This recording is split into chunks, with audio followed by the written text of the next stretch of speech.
Audio Jungle.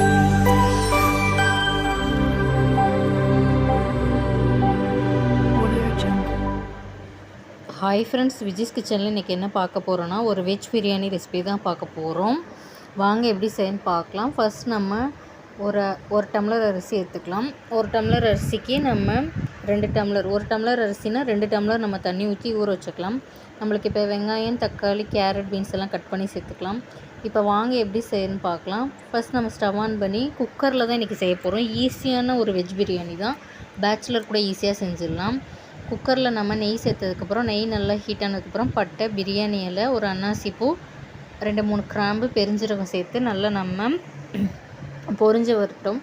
ஒரு கரண்டி வச்சு நம்ம கலந்து விட்டுக்கலாம். இப்போ நம்ம கட் பண்ணி வச்சுருக்க பெரிய வெங்காயம், 2 பெரிய வெங்காயம் நல்லா நீல வாக்கில் ஸ்லைஸாக கட் பண்ணி சேர்த்துருக்கோம். 2 பெரிய வெங்காயத்தை கட் பண்ணதை சேர்த்துக்கலாம். நம்ம பெரிய வெங்காயம் சேர்த்து நல்லா நம்ம எண்ணெயிலே நல்லா வணக்கி விட்டுக்கலாம். இஞ்சி பூண்டு பேஸ்ட்டு சேர்த்துக்கலாம். வெங்காயம் நல்லா ஒரு கண்ணாடி பதத்துக்கு வணங்கினதுக்கப்புறம் இஞ்சி பூண்டு பேஸ்ட்டு சேர்த்துக்கலாம். இஞ்சி பூண்டு பேஸ்ட்டு சேர்த்து நம்ம இஞ்சி பூண்டோட பச்சை வாசனை போகிற அளவுக்கு நம்ம எண்ணெயிலே நல்லா வணக்கிக்கலாம். இப்போது ஒரு கைப்பிடி புதினா சேர்த்துக்கலாம். ஒரு கைப்பிடி புதினா, கொத்தமல்லி தழை, கருவேப்பிலை எல்லாம் சேர்த்து நம்ம எண்ணெயிலே நல்லா வணக்கிக்கலாம். இப்போ நம்ம கட் பண்ணி வச்சுருக்க கேரட், பீன்ஸ் எல்லாத்தையும் சேர்த்துருக்கலாம். ஒரு கேரட் நல்லா பெரிய கேரட்டாகவும், ஒரு 7-8 பீன்ஸ் போல் நான் கட் பண்ணி சேர்த்துருக்கேன். எல்லாத்தையும் நம்ம கேரட், பீன்ஸ் எல்லாத்தையும் நம்ம கட் பண்ணி சேர்த்துக்கலாம். இப்போ ஒரு தக்காளி பழத்தை சேர்த்துக்கலாம். நல்லா பழுத்த பழமாக இருக்கிற ஒரு தக்காளி பழம் சேர்த்தா போதும், தக்காளி அதிகமாக சேர்க்க தேவையில்லை. இப்போ இது வணங்கத்துக்கு தேவையான அளவு கல்லுப்பு சேர்த்து நம்ம நல்லா வணக்கிக்கலாம். எல்லாத்தையும் நல்லா நம்ம எண்ணெயிலே வெங்காயம், தக்காளி, கேரட், பீன்ஸ் எல்லாத்தையும் நம்ம எண்ணெயில் வணக்கிக்கலாம். இப்போ ஒரு 3 டீஸ்பூன் அளவுக்கு தயிர் சேர்த்துக்கலாம். தயிர் சேர்த்து நல்லா நம்ம வணக்கிக்கலாம். தயிர் சேர்த்து நல்லா வணக்கினதுக்கப்புறம் 1 டீஸ்பூன் தனி மிளகாத்தூள் சேர்த்துக்கலாம். 1 டீஸ்பூன் பிரியாணி மசாலா சேர்த்துக்கலாம். பச்சை மிளகா நான் ஏன் சேர்த்துக்கலன்னா, குழந்தை சாப்பிட்றதுனால நான் பச்சை மிளகா ஆட் பண்ணல. 1 டீஸ்பூன் தனி மிளகாத்தூள், 1 டீஸ்பூன் பிரியாணி மசாலா சேர்த்துக்கலாம். சேர்த்துட்டு நல்லா நம்ம மிளகாத்தூளோட பச்சை வாசனை போகிற அளவுக்கு நல்லா நம்ம வணக்கிக்கலாம்.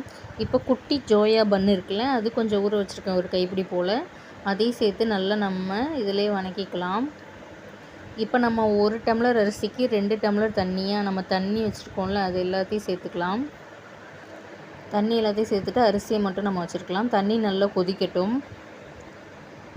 நல்லா கொதித்ததும் ஒரு கரண்டி வச்சு கலந்து விட்டுக்கலாம். இப்போ நம்ம ஊற வச்சுருக்க அரிசியை சேர்த்துக்கலாம். ஒரு 10 நிமிஷம் ஊறினா போதும் அரிசி. இது வீட்டில் நம்ம நார்மலாக சமைக்கிற சாப்பாட்டு அரிசி தான், பாஸ்மதி அரிசியோ ஜீரக சம்பாவோ எதுவும் சேர்க்கல. நம்ம வீட்டில் இருக்கிற நார்மல் ரைஸை வச்சு தான் நான் இன்றைக்கி வெஜ் பிரியாணி செய்கிறேன். நம்ம லைட்டாக கலந்து விட்டுக்கலாம். அரிசி சேர்த்ததுக்கப்புறம் லைட்டாக கலந்து விட்டதுக்கப்புறம்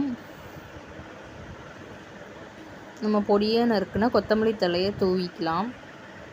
கொத்தமல்லி தழையை தூவி நம்ம லைட்டாக கொதி வந்ததுக்கப்புறம் மூடி போட்டு விசில் வச்சுக்கலாம். ஒரே ஒரு விசில் வச்சா போதும். ப்ரெஷர்லாம் அடங்கினதுக்கப்புறம் நம்ம ஓப்பன் பண்ணிக்கலாம். பார்க்கவே பாருங்கள் வெஜ் பிரியாணி எப்படி ரெடியாகி வந்திருக்குன்னு. இப்போ நம்ம மீதி இருக்கிற ஒரு கொத்தமல்லி தழையும் தூவிட்டு, எப்போவுமே பிரியாணி எடுக்கிறதுனா சைட்லேருந்து தான் எடுக்கணும்.